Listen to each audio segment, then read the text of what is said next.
What's up, guys? Hey everyone, welcome to another episode of Eigenbros. We're going classic intros here. Right. Yeah. Throwback to the past.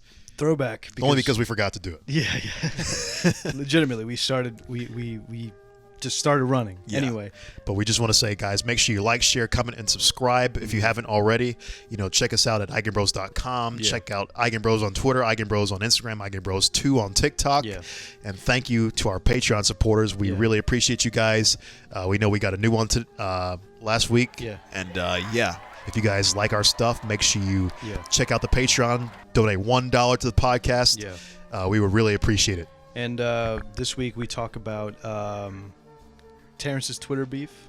And then just also spicy episode, talking about like PI relationships and have those kind of professional relationships and stuff. Is it worth going nuclear? Burning bridges and stuff. These things are all like kind of important if you're in graduate school. In the context of like Terrence's Twitter beef here. Yes. But and then lastly, we kind of cover up with some new salacious news about aliens that came in the news, and we kind of make fun of the former Israeli officer, the chief general of space, some space program in Israel, saying that there's a quote-unquote Galactic Federation of aliens, and we kind of get into that, and that's fun. So if you like Picard is real. Yeah. If you like what you hear, like Terrence has said, like, comment, subscribe. Hello, everybody. Welcome to this problematic episode of Eigenbros. No, I'm just kidding. Problematic. I'm calling it now because Terrence just cracked some news to me. There's some very interesting Twitter science drama. Well, it's over now. It's over now? Yeah. It'll be really old news by the time this comes out. Oh, okay. Because it happened like a couple days ago. Okay, so care to explain, Terrence? Sure. What did you do? What are you doing to the brand, bro? I know. I'm too controversial. For those invested in the Eigenbros branding. Terrence, I guess you got into a Twitter war with somebody? Not even really a war. It's one-sided. Okay. It's just me putting one or two comments, and then it's more of a Twitter brigading. Okay, let's hear it. But so let's see. So this is a tweet by a science Twitter person with the name TI_Njoli. She calls herself the mother of astrocytes. I don't know what astrocytes are. Do you know? They're it's biology stuff. Yeah, she got a picture of a brain and a DNA helix on there. Sounds about right. Okay. But she basically said a response to Purdue. So Purdue Weldon School of Biomedicine tweeted out something. It says, "We invite you to celebrate and show support to Purdue engineers, Black students, faculty, staff, and alumni, and engage with their stories as we work to build a more inclusive community together." And then they send a link of engineering.purdue.edu for "We support Black engineers." So she puts a quote that says, "We celebrate Black engineers, quote unquote, LOL, okay, girl." And she includes an image. And the image includes an email from one of her professors, supposedly, named, I don't even want to name her. But she has an email of one of her professors, and it says, the girl's name, she says, "As I promised, I'm summarizing our conversation from today in writing. I explained to you that I was concerned that you did not complete the majority of our goals for summer research, and that in fact you had not been able to make much progress in the lab over the last 15 months. Based on the lack of progress and my concern with the number of iterations we need to go through on experimental design, and even on the specific aims you were writing last fall, I am concerned that pursuing a PhD at this time in your life is not the right path for you. I informed you that I do not believe that I am the right mentor for you, and that if you wish to pursue your PhD at Purdue, you need to find a new mentor. You have funding through December, so you can take this time to identify a mentor if you choose to go this route.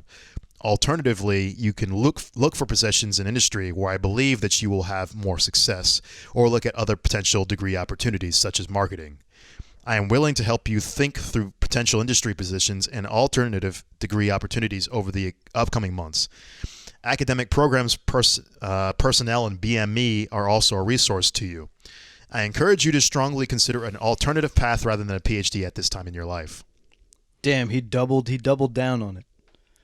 Who? The professor. He doubled down on It's a she, by the way. Oh. The professor, yeah. The professor's she. So yeah, she, so she doubled down on what? On the I really think you shouldn't get a PhD. Yeah. Damn. And this is the girl's advisor. Yeah. And she posted that basically saying. Mm-hmm. And this is a professor LOL, at Purdue. okay, This was a professor at Purdue University. Yeah, she basically said, "We celebrate black engineers." Yeah. All LOL, okay, girl. Yeah. And I said, "I think this reflects poorly on you. There is nothing in this email indicating racism. She even offers to help you find an industry position. Even if there was racism, using this as the example makes it seem as if you left on bad terms and tried to take the whole ship down with you."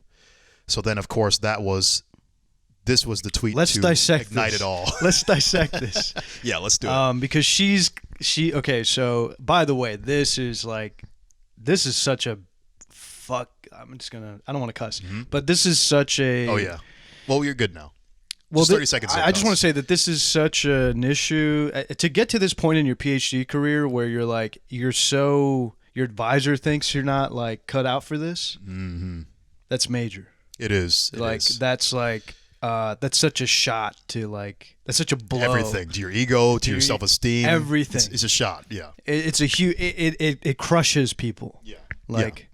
And honestly, I think it's kind of. How would you say? Honestly, before a PI ever gets to this point, they should talk to HR about it. Because, you know what I mean? If a whole student's identity or career path is based under question on this, under question, it could be like a whole. Imagine if she's already struggling mentally. Yeah. And this is the thing that pushes her over the edge. Well, for context, that was what was happening. I wasn't aware of that at all beforehand, but she said she had some issues mentally or something. I figure, something happened with her if you're situation.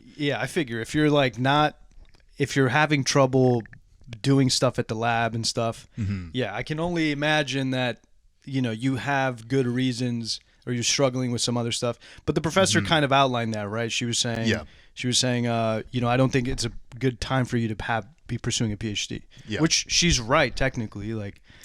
And there are things. I mean, I've heard advisors tell students that I know here in our university, I don't think you should continue on. You're going through so many things. Yeah, we've heard it several times. Yeah, it's never good, right? Because that's a big demoralizer, right? Yeah. You invest so much in your identity. Well, you feel like that's your identity. Yeah. When you're especially when you're telling your parents and your family, I'm in a PhD program. I'm going to come out a better person. I'm a scientist. I'm evolving, as a human intellectually. And I'm going to be legitimized by society as a scientist. And then that's all stripped under from you. Yeah. That's a shot, a big shot. Because you're not trying hard enough. Right. Yeah. So that one basically ignited a flurry of responses. So, okay. To say the least. Okay, but you're right in the sense that she was looking for...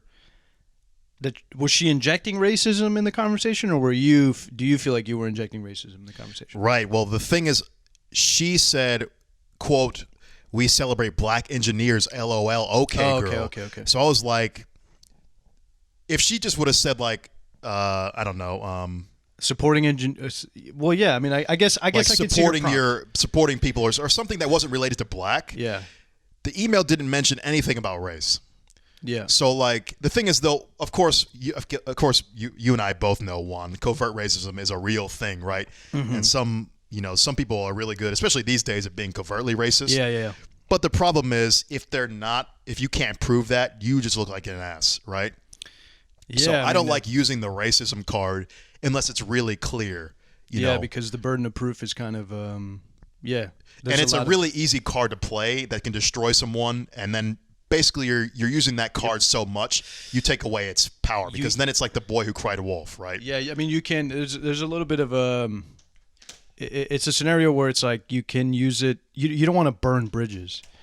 I've had situations like that in my undergrad where somebody literally just it was a program to support minority researchers, and the person was like, "This is effing racist, and they sent they CC'd everybody in the program. Oh God! Literally, they went at the nuclear. End, they went nuclear. Uh-huh. Yeah, literally went nuclear. Just blew up in front of everybody, and like. It was the worst thing you could do because now you burned every bridge possible. Yeah, and now everybody wants to disassociate with you because they think that you're just someone who will just explode on someone if something doesn't go right for you. Yeah. Yeah, and that's the impression that she was kind of giving me with this email. Okay. Although, of course, I was going in kind of blind. I don't know her full story, but apparently her story was she became a PI in her new program. She went through the PhD program, and now she's a PI. So she went through all the rigor. Nice. And she became eventually what she wanted to be, what she sought out to do. So, I mean, good on her for that. And I think I even made a statement where it was good to hear that she went through it. But, yeah, the email just didn't sit right with me, specifically because it was calling out racism when there was no indicator of racism. Well, no clear indicator of racism. Exactly. Yeah. I don't like when people use that card and then they don't have any kind of good way to back it up. Yeah, the thing is, if she felt like her advisor was racist, like that's a big thing. Like, you know, right? And you can even qualify that with I believe that I had racism towards me. Yeah. But just don't be like, I don't know. Are you saying there's something a little bit about it that was she was being too passe? You were saying? Okay, I mean, I get the sloppiness because you're airing out your laundry. Yeah, it's very unprofessional. She also linked the woman's name on the email with her photo and everything. I'm just like, man. I mean, it's tough. Just kind of like, it just seems really like spiteful in my opinion. It kind of is. It kind of is. This is not a good tactic. Yeah. Like you're saying, it's nuclear. It's a nuclear option. If you also really did not like your advisor, if you feel like your advisor effed you over or something, right, then maybe you can do that. But then that doesn't bode well with professional connections. Yeah, and also doing it on Twitter when you have an audience of like thousands of people, to me it just seems a little bit just like you're just really being spiteful. I mean, and the thing is, the fact that she became a PI, like to me, it's like that's already the biggest fuck you in the whole book. Mm-hmm. It's like you already won. Yeah. You did everything despite what your advisor said. Yeah. And now she can see that. Now you guys are colleagues. You know what would be a better one? What's that? Is if she posted that email of her, the professor's email, and then a picture of her holding a diploma. PhD diploma. Like that would have been graceful. That would have been nice. That would have been graceful. Like you're saying, there's a and graceful way. And without the face and the name of the professor, it would be a little bit better. Sure. Too. But I'm saying like that's a more graceful way to shun somebody, to be like, look how stupid you look. Right. You know what I mean? Right. Yeah. It just needed a bit more class to it, I think. Yeah. But of course, then I had a slew of tweets. I mean, I had a fucking brigade. Yeah, I imagine, dude. Brigade of the Twitter mob. You're being a reply guy in the yeah, in somebody's DM and somebody's replies or mentions that like. I was like, this didn't really bother me that much. Of course, for me, it's not really a big deal. Yeah. The person who I was thinking the most was you, because I'm just like, I don't want to put Juan in a position that like, people that these crazies are going to start like looking into our history and then find your my affiliations. Yeah, and then like try to cancel me. Yeah, try to cancel you. So I'm like, I need to stop doing tweets like that. I'm going to say right now, I'm going to try to not do tweets like this. Baiting in the tweets? Future. Yeah. And this one wasn't even really a bait. This was just an honest reply. I wasn't really even trying to bait her with this one. I just thought, this doesn't sit right with me. I'm just going to say something about this. Yeah. Some tweets are a little bit more baiting than others. Yeah. I'm not doing those anymore. Yeah. But this one was an honest reply. Yeah. But I'm like, I think I need to cease and desist on record. I'm going to say that because I just don't want to have you go down in flames like that. So for me, I don't give a shit. But you, I think I have to be more responsible. See, now we have to have a picture of us. Like, whoever's responding or replying. Maybe you could do that. Maybe like, I don't know. Put your This initials. is Terrence. Yeah. Not Juan. Yeah, Terrence. No, just be like, or just have like little icons of us in the Eigenbros logo, just somewhere where it's like your silhouettes. Like who is actually saying it? Like a brown silhouette and a black silhouette. Just so you know. Just so you know who's who. Who's this? Well, pretty much any kind of controversial tweet is going to be me, so it's not a question. No, you know what? You should post a photo of you and then just you pinned and then pin the tweet. In like a timestamp? Yeah. Okay. If I ever feel the urge just to say that, hi, I'll I'm black on Twitter. But I do love the fact that people just see the EB, blue EB, because the number of white women that called me racist is just hilarious. Terrence loves trolling, I will say. I do, but I'm much better at controlling that now. Gotcha. But I do love the number of white women that want to tell me how to be how I'm such a racist I am.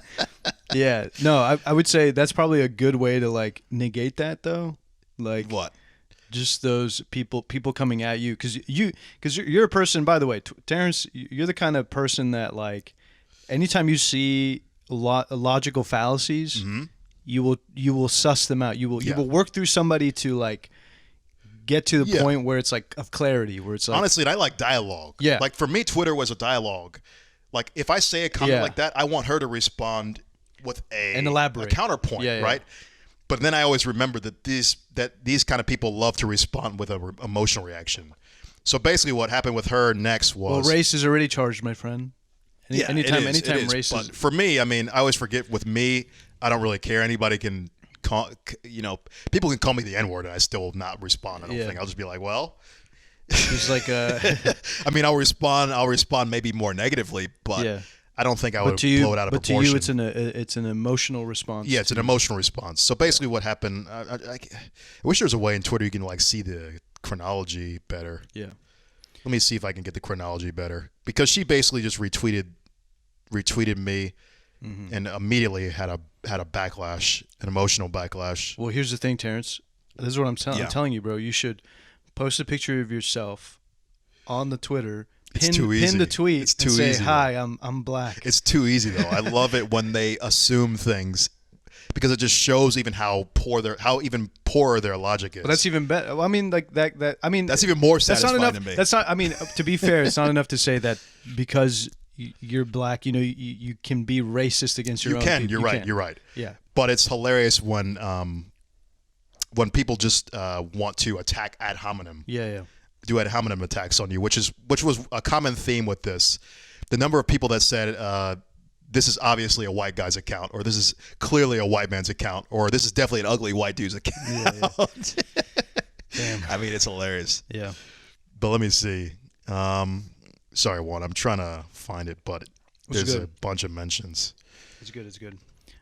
This one's the most explosive. But this is why I feel like we can't have discourse and dialogue on Twitter. That's right. And that's a shame, man. And this has actually really opened my eyes up to how bad Twitter is as a like discourse thing. Yeah. It's like you do have these monoliths of people who all buy into this belief system. Your followers, which makes sense, right? Because you're following them for a reason. But it's like the people who thrive on the emotional side of Twitter, it's like when you poke the hive, a bunch of worker bees just attack. Yeah, it's like the Bay Hive, dude. It's like the Beyonce hive, dude. The Queen Bee Hive. The Queen Bee Hive. You see it everywhere, man. This is not a place. To me, Twitter's not a place for a discourse. It's not. It's a shame, man, because I actually until this I actually thought that it could be in some sense, but I'm like, it just ain't, man. People will just want to cancel you or stomp you out or silence you. The number of people telling me to delete the tweet was astounding. I'm just like, I mean, but that's also a funny response. Like, bro, you should have kept this in the drafts or something like that. Yeah. Like, delete the tweet. Yeah, delete the tweet. You still have time to delete this. Like it's going to make it resolved or something. Well, it's their way of seeing that I submitted or I thought that I was wrong. Yeah. I'm leaving that shit up forever. I don't give a fuck, man. Hilarious. I do not. Yeah, no, it's funny. I mean, like all these Twitter. I mean, all this stuff. Like, this is why I think this stuff isn't like real life. Because if you met this person at a coffee shop, no one would say shit to me. No, I know, but I'm saying if you sat down with her one-on-one, you met her at a coffee shop, and like she was telling you about her advisor in that similar situation. Oh yeah, you know what I mean? The dialogue would have been so different. The discussion would have been so different.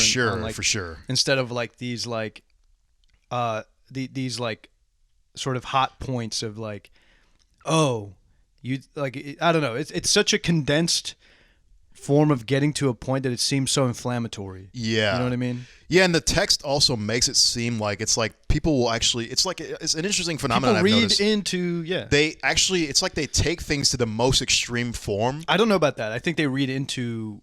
They read it as they project in their own mind's eye how they see the message. Okay, You interesting. know what I mean? Like if they see you as a hostile person, they will read any tweet that you have as a hostile Yeah. tweet. yeah. Damn, I can't even go back far enough. I Damn, think that's how it's- long this thread is. Yeah. That's absurd.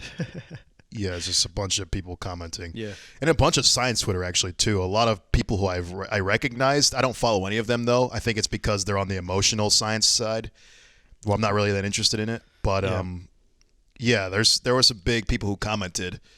Maybe I can find some of them then. But, yeah, anyway, she responded and just basically immediately attacking, ad hominem attacks. Obviously, a white dude.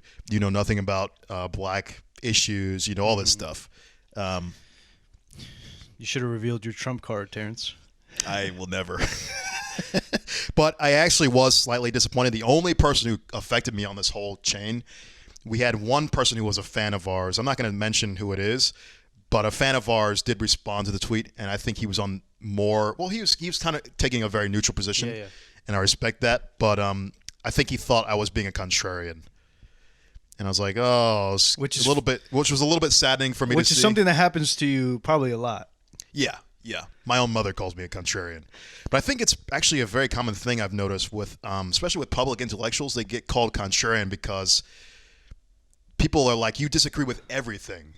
And I'm like, I guess that is kind of true because I disagree with so much of what the establishment believes. No, I don't know if you disagree. I think you. I think I do disagree a lot, though, because almost all institutions I don't agree with. So Sure. it makes me look like a contrarian because I almost don't like anything that they stand for, really. But that's what I'm saying. Like you're critical of the you're critical of the popular narrative. I feel like because usually the popular narrative is usually very it's not nuanced. It hardly is ever nuanced. Sure, but also because I think you're critical of trends and like fads and thinking, and you know how easily people can get swept up in them. Yeah, people love hysteria. They love groupthink. They always fall in line with the popular narratives, and I just don't buy it, man. I just don't buy it. And that's actually really interesting, though. The people who liked my tweet We're racist. No, or a lot of them were actually kidding. black. I'm kidding. I was like, oh, it's like a lot of them were black dudes. Yeah. And all the people, I looked through all of them just to see who they were. There were a few races. I'm like, oh, fuck this guy. But there were people who I didn't like who. Yeah, Bill O'Reilly. Bill O'Reilly liked your tweet. Yeah, like they were like, hyper Christian. There's a couple hyper Christian dude on there. I was like, I can't fuck with this guy. But there were the people who actually liked my tweet. It was interesting because those were the people who, like, their interest in things and their beliefs just scrolling through a timeline. I'm like, yeah, they actually align with my thinking, which was interesting. I was just thinking it was going to be a non-nuanced likes from people who were racist liking my tweet, but it was actually a bunch of black people liking my tweets, and I was like, oh, interesting. And there you go, folks. That's the nuanced thinkers were liking my tweets, and I was like, that actually makes me happy because I'm seeing that my nuanced position was actually translating. Well, I wouldn't. Okay, like their position might also be nuanced. I'm going to give credit to both sides here because I can see the value of like pointing out racism where it is, and I can see the value of like questioning, having a healthy skepticism of what is racist and what isn't, because you don't want to devalue the occurrences that are like clearly racist, right? Right. Because you want to make people feel like they can speak up if there is racism happening to them. Yeah. But yeah, I agree as well. But I understand your position. You're more like we should be careful about pointing the finger and doing all this stuff. I think you're a lot more cautious about this in your approach to these things. Yeah, especially because that's what people don't understand. Like people think you're like being. I don't think you're necessarily a contrarian. I just think you like to take time and think things through. Yeah. Where you're sufficiently convinced, and like, because I can tell you, we've had discussions where we're like, okay, our methodologies might be different, but we agree on the endpoints. Yes, my standard of evidence is pretty high. I mean, Yeah. of course, with racism, you have to have a different kind of standard of evidence, Yeah. maybe like than a scientific one. I'm not a hyper empiricist like Yeah. some people. Like that could be annoying, where you're just like, A pluralist, where it's like I don't have any. I need the proof that it exists. well, I mean, I am a hyper empiricist in some sense because I do like empirical stuff. But there's this term hyper empiricist, which is kind of a term I don't like. But there are some people who are just so non-convinced by evidence that it's like to the detriment. Yeah. You know, it's like they're almost in a. It's to me, it's like too far. It's like you're actually stupid now because you aren't reading between any lines at all. Mm-hmm. It's like you have to know. You have to have a right balance, right? You can't just be like, oh, this person clearly did not call you the N-word, therefore they are not racist. Yeah. It's Yeah, like, yeah, okay, guy, like use a little bit more critical thinking. Mm-hmm. Yeah, so this is one of the big Twitter accounts that I hate Twitter. I keep exiting out and then it goes back to screen. So fuck it. I'm not even gonna try anymore. But yeah, there were several big accounts on there. I think one of the girls I recognized her name. One of the accounts is called Bugatti Spaceships. The other one's Anna Hughes. There's some other ones on there. That's a cool Twitter handle. But Bugatti Spaceships. I know it is kind of fire, but she's definitely on the emotional side of science. So I'm like, I'm probably never gonna follow her. Same with Anna Hughes. I see her stuff all the time, but I'm like, they're just too much bought into the narrative. So I mean, I like a lot of their stuff. Sometimes I'll see, every now and then their science tweets. I don't know if they buy into a narrative. I think stuff. that's how they really feel. I think that's how. Well, yeah, but that's still buying into the narrative, right? I think if that's aligned with your thinking, that means you're along with the narrative. I'm saying everybody buys into a narrative. Just which narrative does? Sure, but this is the popular narrative. Okay. This is the popular narrative of today right now. Yeah, okay. Basically. So you're buying into the popular narrative. So it's like, okay, if you want to buy fully into it, that's fine. I still don't know if it's buying into it, but I think people actually feel this way. I'm not invalidating them. Sure. I think they feel this way, of course, but I'm saying there's a heavy lack of nuance, which is the problem. Yeah. So I mean, some people feel uncomfortable talking about their feelings. What do you mean? Like if you said, I don't know if that's like for you, like if you, like, I'm imagining a scenario where you're actually sitting down with this woman over discussing over coffee or something, like her instance and how she felt like it was racism. Yeah. You know what I mean? Like if you approach it that way, like I'm not sure if that scenario was racist, maybe.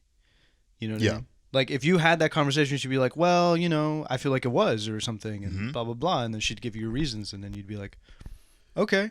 Yeah. You know what I'm saying? But that, like you're saying, I don't think Twitter is a good medium for these kinds of discussions. Right. I guess you're definitely right. Yeah. It's more of a, I think I'm understanding how it should be seen though now. I'm thinking maybe I should treat it as what it is.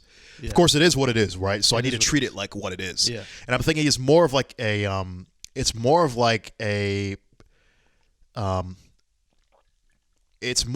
almost like an echo chamber, but that's fine. I mean, that's usually used pejorative, but it's like it's for your own followers. It's a people brand. They're all who are brand. following all your you, accounts are brands, bro.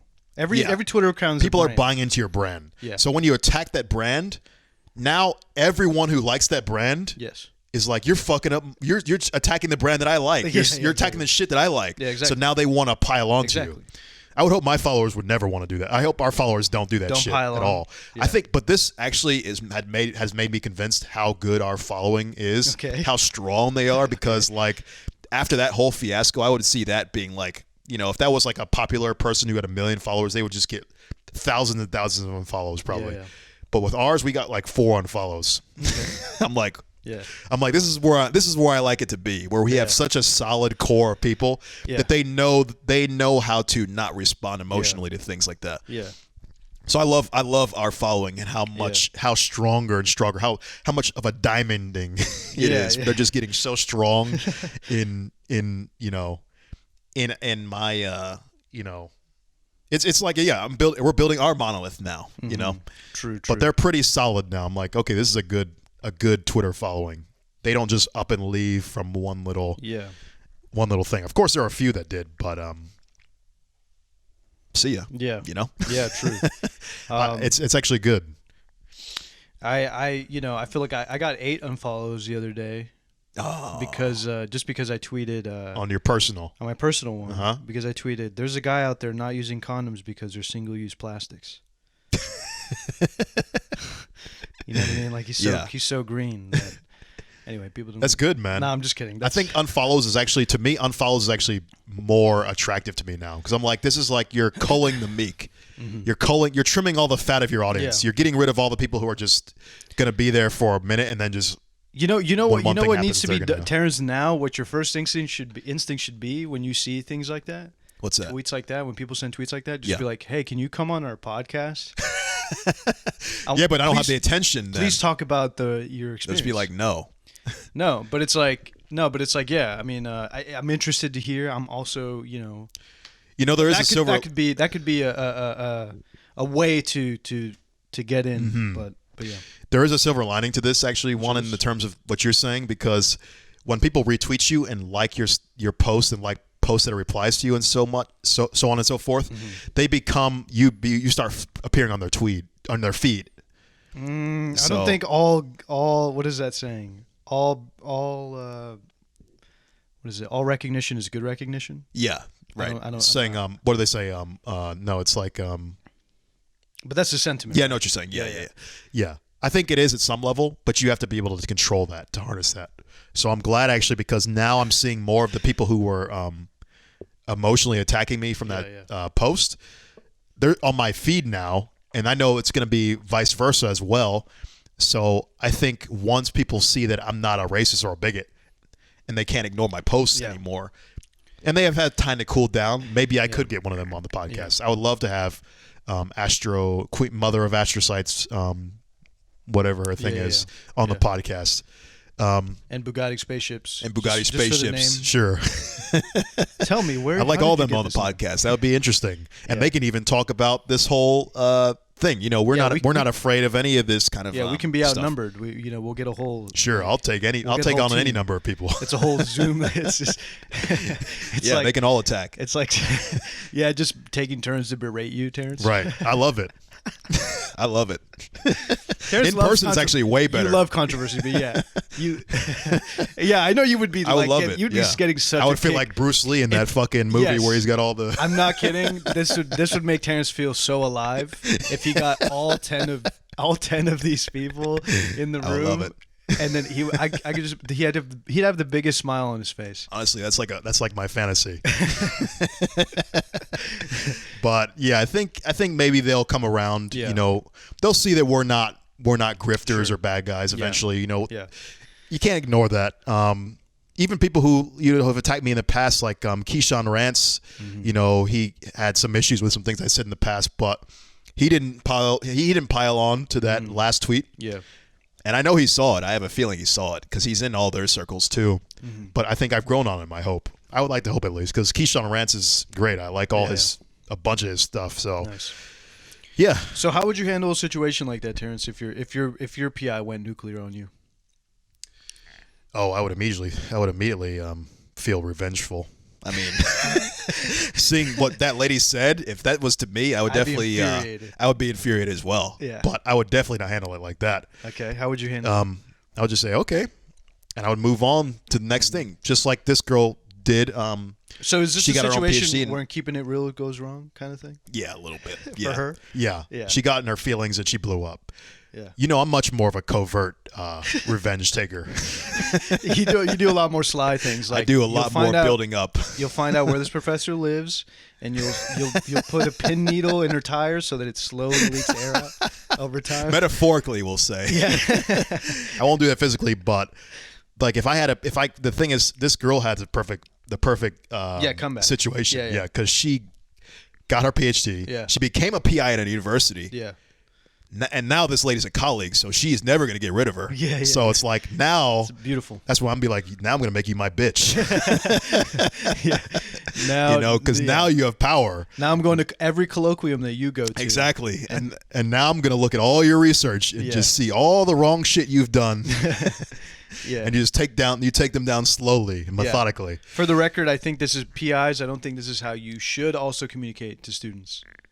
I don't think this is something. I think it's also kind of nuclear of them to do that. Yeah, I think I think the PI herself, definitely handled it poorly. Yeah. I don't really respect PIs like that. Yeah. But honestly, I wouldn't even get involved with a PI like that. I do a lot of due diligence to make sure the PIs that I'm with, that I truly think that they're going to be right fits for me. And like my PI, the guy that I left from, was fucking amazing. Super like he was completely the PI for me. Like I felt sad that I had to leave his group. I felt so bad. I'm like, this dude is like, we get along perfectly. Like he understands 100% what was going on. He did one of those like very old school cries that men do in movies, where it's like that little microsecond of him breathing in all those emotions. He's like, have a good life, Terrence. Yeah, he's definitely that kind of stoic kind of guy. One of those deep breaths that hold in every emotion that he holds in that choking back tears. I'll remember you forever. And he throws his bag on and walks away. Yeah, looks back once. Oh yeah. You see him no longer at the door. His door's closed. No, his door's closed. But and you're like, that was the right thing to do. Yeah. But I think I also would have. My advice to PIs, if they're ever going to go nuclear, is to go to HR. Go to HR, like talk to them and be like, I have a student who's doing this. I don't know if they're the right fit for my group. Blah blah blah. Yeah. I would just tell them, I don't think you're a right fit for my group. Or you don't even have to go to that point. Just be like, I don't think. What can I do? What's going on in your life that's like not helping you kind of get through this? Like, what's going on? Right. If it's like very personal stuff and it's like, maybe you should take some time off. Like, you know what I mean? Don't just tell somebody. Well, she said 15 months in the email, so I imagine that the time frame was just too long. Yeah. But then also to reach that point of miscommunicating, like. But who knows? Maybe there were several emails before, and this was just the breaking point. Could be. That's why it's just like you're putting somebody in a blast and they don't have the full story. It's just like, to me, it just seems kind of like, it's just lame. Yeah. It's like there's so many better ways to do this. And that's why I said it just seems like she's just trying to take the whole ship down with her. Because now she got her PI ship and she's like, haha, now I did it. And now, fuck you. Yeah. But it's just such a sloppy way of doing that. Yeah, it kind of is, yeah. It's like revenge can be so much better than that. It can. I'm not a denier of revenge. Yeah. You just got to do it in a much more methodical way.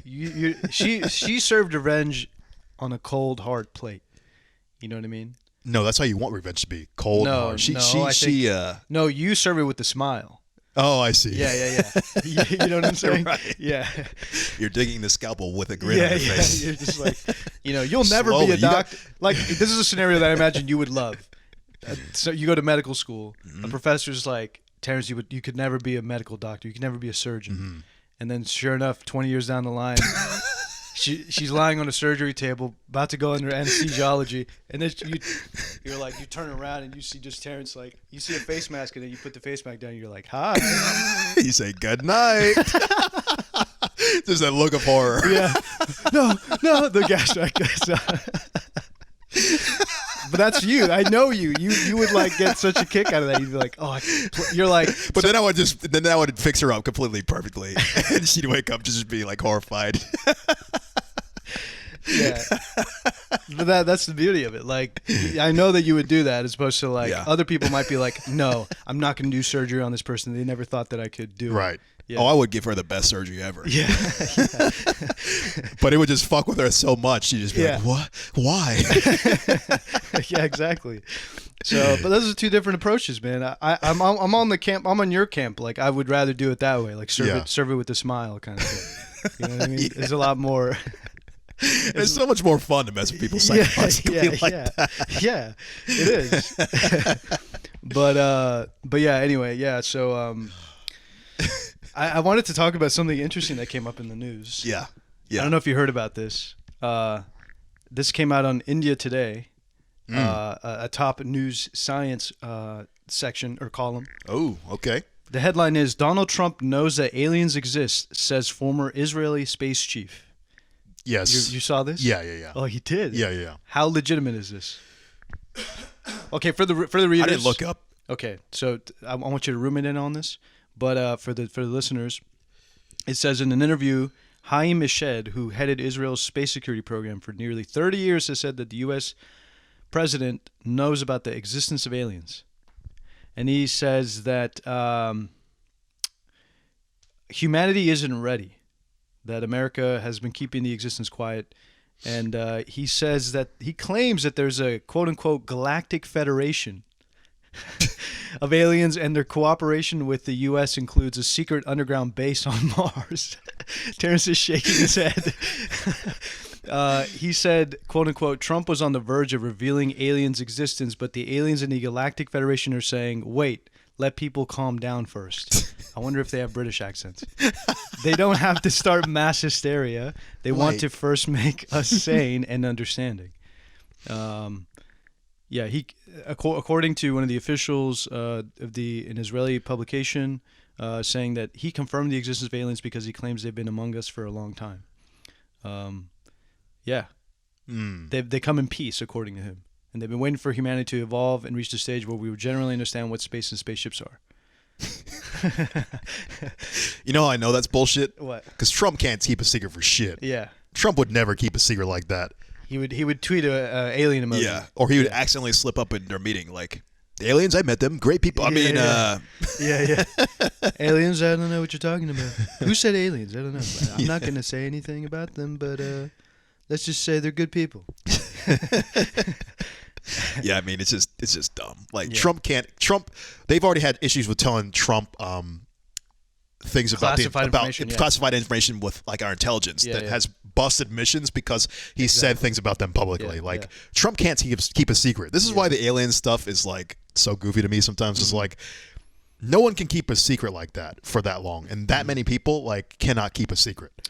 Yeah. So it's like, no, I think this guy either's got dementia or he's fucking with the public. I don't know what his thing is. The guy's 87. Yeah. So I don't know what his deal is. He is the chief. He was the chief of, what was it? Space security or something for Israel. But I'm like, I don't know what he's doing. Yeah. I'd have to like investigate him more. Because like on a base on Mars, like, come on, bro. Underground base. Like, what are we doing? And Galactic Federation. Yeah. He's using too many words that are already in the science. In the lexicon of sci-fi. Yeah, exactly. Oh, it's so goofy. Yeah. It's like, come on, man. Can we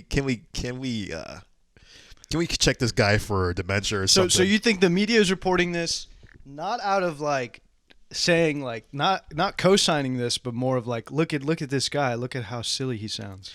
I don't know what they're doing. I think maybe the media also might be just like, because aliens are in the zeitgeist. Maybe they're just like they're just reporting it unbiasedly. Yeah, because I mean, this year alone, the Pentagon confirmed the existence of unidentified flying objects. Right, so they're probably just corroborating that story with more evidence from, at least not evidence, but statements by people, higher officials who would know these kind of things, quote unquote, potentially. Yeah, so the media doesn't know what to believe. I mean, most people don't know what to believe. At least we know physics, so we can at least extrapolate some things somewhat of what's possible, but eyewitness testimony and witness testimony is like the worst form of evidence, right? So it's like, I don't know what to make of this.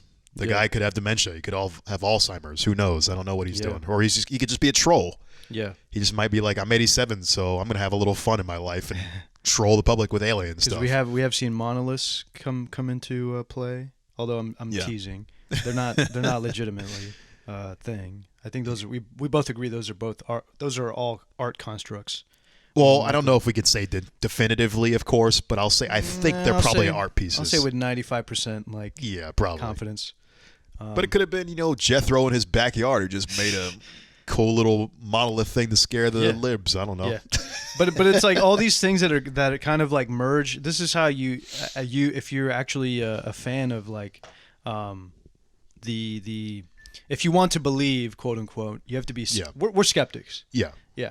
And to a high degree, it would be very cool if existence came. I mean, if it was proven. Oh, I would love to see. It'd be so cool. But the thing is, you and I kind of have the skeptical approach, and I see this in the UFO community or whatever. Like, there's a lot of people that take things without any healthy, how would you say, filter of skepticism. Yeah. Right? because they want to believe so badly, right? So for you, how do you filter those things? How do you decide what looks like something that looks legitimate or something that doesn't? It's a good question. So for me, of course, eyewitness testimony and witness testimony is the lowest form of evidence. Mm-hmm. It becomes bolstered the higher credentials that you have, but it's always dubious evidence. Yeah. So of course, the strongest evidence, in my opinion, is the evidence that can stand up to scrutiny just without any testimony, right? So that'd be physics. That would be like video evidence is okay-ish. Of course, it can be doctored pretty greatly nowadays. But there are some measures that you can test against if it is doctored right, because you can see if it's been manipulated with any kind of software. So there's a little bit of that you can do.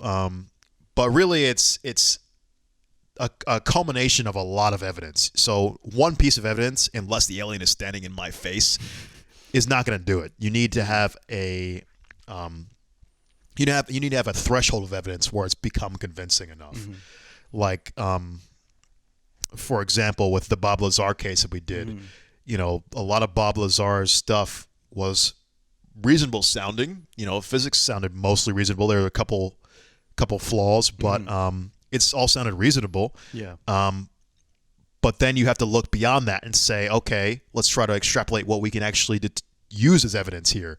That's going to be more definitive. Like Bob claimed he had element 115, and he had claimed that element 115 was a stable isotope, or there was a stable isotope that you could use for fuel. So then you can extrapolate with physics and say, okay, you can use experimental techniques to figure out what that stable isotope should be. But then Bob Lazar never mentioned the isotope, which would be a basic thing that physicists would mention, which is a red flag. Then you can say, okay, what are Bob's credentials, for example? This is not so much evidence, but you can look for things of why people would lie. Look for motivations for why they would lie. Then you can see definitively, oh, Bob lied about his professors, his physics professors. Therefore, that's a red flag. Why would he lie about that? And then, of course, you can keep going and going. And eventually, it's kind of a hard thing to tell, but once you've done it enough, it becomes easier. There comes a certain threshold of lying where the only way you're filling in these gaps is by making the story more and more convoluted. That's when you know it's a bad sign that the story is probably wrong. It's like you get to a point where you're just adding so many qualifiers to the story that it just becomes unwieldy. And then it just falls apart pretty much because you're always having to explain something away. If something holds up, it stands really well. Right? Like physics, when you have classical mechanics, it stands really well to a lot of things. It's only when you get to the really, really, really, really edges of knowledge is when it starts to break down. Yeah. But it stands up so well in everything else. It's like, it's got to be right at some level. Yeah. I don't know if that answers the question. Anyway. It does. It does. Yeah. It's like you want to be, and also I just want to add that you need to have like, this filter of say if it, like you're saying, if it's somebody whose credentials are good, you need to also have like a smell test kind of instinct. Like I think you see so many of these things over time that you're like, oh, this smells like BS. You know what I mean? And that's kind of through time. You just like, this doesn't look right, or this doesn't seem like this doesn't fit. Yeah, I think everybody has their own smell test in some sense that you build through intuition. You get a bullshitter's intuition. Yeah, over time. Especially for people like this guy. His credentials gave me pause. Yeah, because I'm like, okay, he's at a high up level. But but also he's apparently a respected professor. Right, so that gives me pause with his credentials. I'm like, okay, that's why it's even getting attention, right? And retired general, yeah. But then when he says shit like they have bases on Mars and then they're a Galactic Federation, and then that Trump has this knowledge. Yeah. Those are 3 red flags that you have to investigate that I'm just like, ugh, really? Yeah. Like, we've studied Mars for decades and decades now, and we didn't see any kind of indicator of a civilization on there. Yeah. It sounds real dubious to me. Yeah, because he says, quote unquote, there's an agreement between the U.S. government and the aliens. They signed a contract. They brought out the DocuSign, dude. They brought out the legal paperwork. And with this, yeah. I need you to sign here. I need you to sign here. Yeah, just right here. Yeah. And he's like Trump, like he buys like real estate in their alien planet. He buys like real estate on Mars. Yeah, they just inadvertently signed away like their whole homeland. He's like, I got to Mars before Elon. Yeah. It's all mine. It's all mine. This is where I'm gonna go. This is where I'm gonna Trump. Yeah. So anyway, he added that President Donald Trump was aware of the existence of extraterrestrials and had been, quote unquote, on the verge of revealing the information, but was asked not to in order to prevent mass hysteria. I honestly really, really doubt. I'm really doubting his claims here. Sounds real bogus. Yes. Usually, at least if you provide one piece of believable evidence, like. Or believable statement even, then I might investigate further. But like those 3 pretty damn dubious statements really make me not feel good about this. I'm just like, sounds bad. Especially the Mars underground Mars bases one is the real bad one. Because it's like we've known about Mars for so long, right? We have a rover on Mars. Like, come on, like, yeah. We should have seen some kind of evidence of a civilization by now, I don't imagine. Yeah, I mean, there are people that have come out and said either this is some sort of practical joke or publicity stunt to help sell his book. He's selling a book. Perhaps with something having been lost in translation or something, or someone in the know is breaking ranks. But there was somebody who was like, yeah, this is it's kind of extraordinary for him to say that. And even he comes out and says, I would have been hospitalized if I said this 5 years ago. But he's like, I have nothing to lose. I've received my degrees and awards, and I'm respected in universities and stuff. And but this could be a great social experiment to show, like, will people believe me with my credentials? Yeah. And he says a giant troll. It's just like, I've made it so far up the chain makes so much that money. if I say anything, that people will believe it. Maybe so. Could be. The thing is, Maybe you don't the know. man's just drunk on power. Yeah, but you still have to influence. remain skeptical. Like, I would not take that as like truth, but I just Right. wanted to see what your thoughts on it were, because I mean it's making headlines right now, and and this is huge. And I mean, Trump has like talked about starting a space force and stuff like that, which could be like a sly way of like, you know, getting military bases on Mars to correspond with the aliens. Yeah. No, just yeah, I don't know. Just it's all very interesting stuff. But yeah, I'm not too excited for it though. I'm just waiting for somebody to come out and say, "Oh, this guy's a fucking lunatic" or something. Or I'm not sure going to it's investigate it yet. It's like the Kanye West method of like selling stuff. Yeah. He comes out. He stops taking his medication, and he's just like, he starts saying some wild shit. Yep. And then gets publicity, and then people see that he's selling a book, and they're like, okay. Right. Yeah. Right. It's very Kanye-like, for sure. Yeah. So. So yeah, I'm not gonna get any hopes up for anything. Yeah. We're gonna wait and see what happens. How cool would that be though, if there was a Galactic Federation of aliens? I don't know. I'd have to really think about that, because I'm like, You if they're coming here, cool? it would be cool. But if they're coming here, like, but he says that we might be in trouble. He says, according to him, that they want to understand the universe as much as we do, and they're in search for other forms of life. Yeah, but when you got to deal with humans and realize how dumb we are, you know, this is what happens, right? Yeah. People want to work together, but then they don't realize how annoying they are to each other. Yeah. They're like, your culture annoys the fuck out of me. Yeah. My culture annoys the fuck out of you. This ain't working. Somebody's got to die. Yeah. Or, you know, I mean, boundaries, right? You gotta respect to have a healthy relationship with aliens. You gotta have boundaries. They gotta know what our boundaries are. Right. And what our triggers are, right? We gotta like maybe, but honestly, the more removed cultures are from each other, I think the worse it gets too, because then you can dehumanize them in some ways, or de-alienize them, and vice versa, because they're like, these people are so different from us, like, I don't feel as much if I kill them. Yeah, but the thing is, all these wars and stuff that we humans start are usually based on resources, like lack of resources or fighting over resources and stuff. Yeah. Where if aliens are just like, all right, we're going to go to another galaxy, see y'all later, like, you know what I mean? Like, they don't have to worry about resources because... Maybe you're right. You know what I mean? Maybe this was like, you know, the whole racial stuff with us was a first test to see if we can actually even cohabitate, right? Yeah. The aliens are like, okay. They're having trouble with different colors of skin, huh? Right. Like, give them a little more time. We'll see. Yeah. Oh, okay. Like, that's like the easiest test you could pass. Like, right. Different colors of skin. I feel like it is kind of like this is like our final exam, right? Can humans cohabitate amongst each other even? Yeah. If we can do that, yeah, that's a good sign. That's a good sign. Yeah, we're not. Are we? Maybe we're not morally ready to. Maybe not. We're getting there though. Coexist like with other. Like if we can't even exist amongst each other without being prejudiced, with just different colors of skin. I think we're doing pretty good though, yeah. despite what the zeitgeist is right now of black people getting shot and what and all. Yeah. You know, the turnout from the George Floyd massacre was pretty impressive, right? Yeah. People around the entire world. Yeah. Were standing up for this guy. Yeah, that made me feel like that we're moving towards a good place.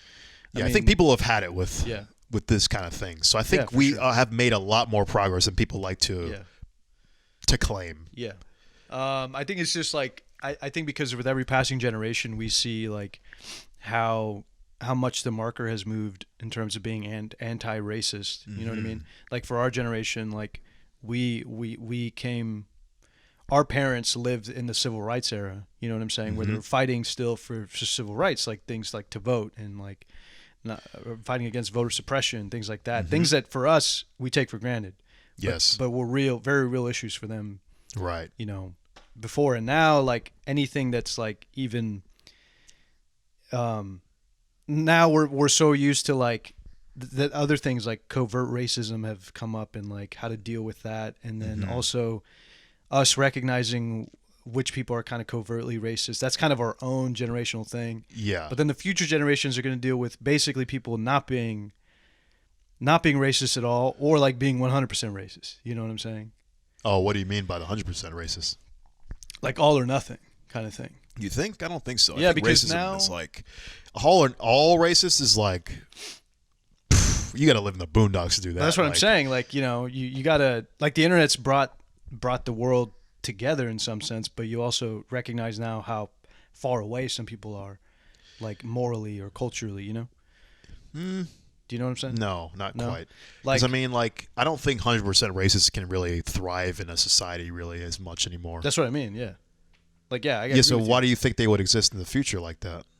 Because they live so far away from civilization. Oh, you're saying like if there's still rural populations? Yeah. Okay, sure. Yeah. But that already exists, I guess. Yeah, that's what I mean. Okay. But like you have to be 0 or 100 with your racism. So I see what you're saying. So the nuance just gets ever and ever more increasing towards, or the racism in societies, let's say, that are mixed or heterogeneous, is approaching zero. Yeah. You know, at some function. Yeah. I just think with every passing generation, we advance morally to, you know. I think you could think of it as like an exponential decay function. Okay. I don't think it's gonna ever hit zero. Yeah. But I think it could get so close to zero, it's gonna be like virtually non-existent. Yeah. As far as we can tell. Yeah. And of course, like the institutions perpetuate this because the institutions are made up of.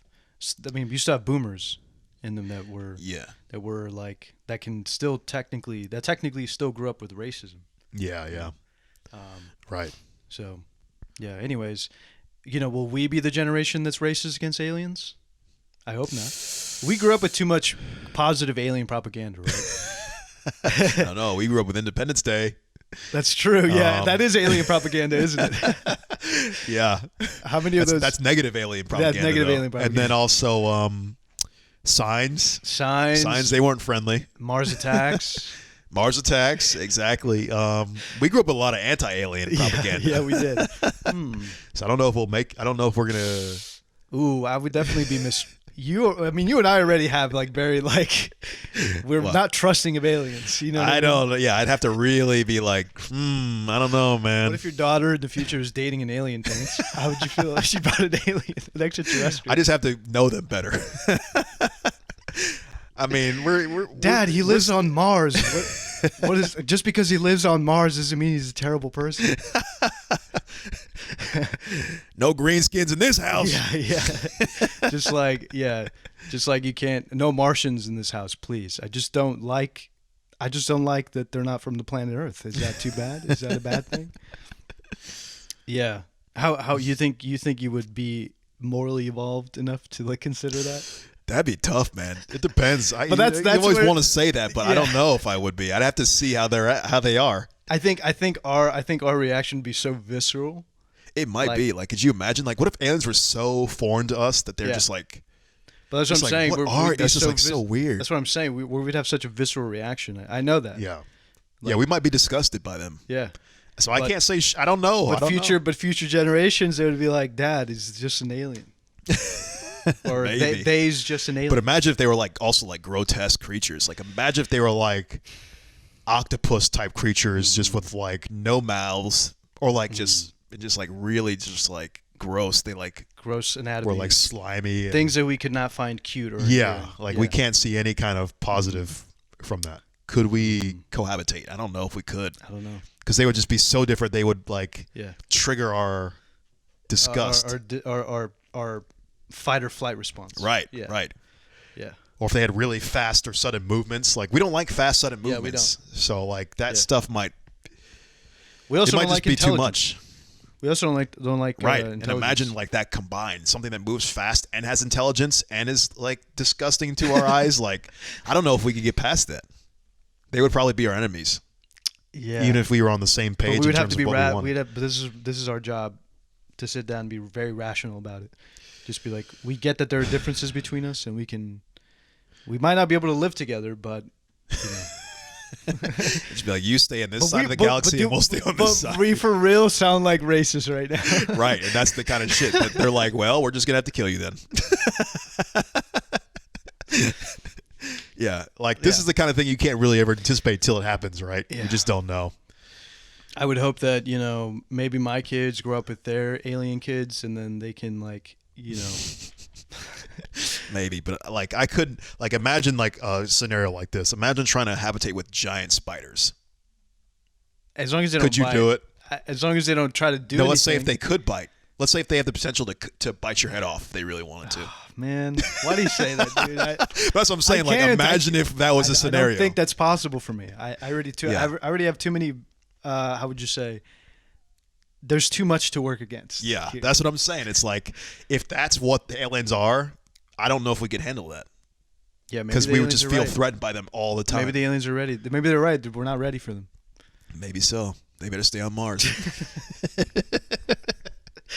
Oh man, yeah, we're not ready. I don't think we'll ever be ready. But if they look like us, though, I think we'd be fine. If they looked like little green men, like on TV, I feel like we could maybe work past that. If they looked bipedal and you know had arms and legs and fingers, then I think we'll be okay.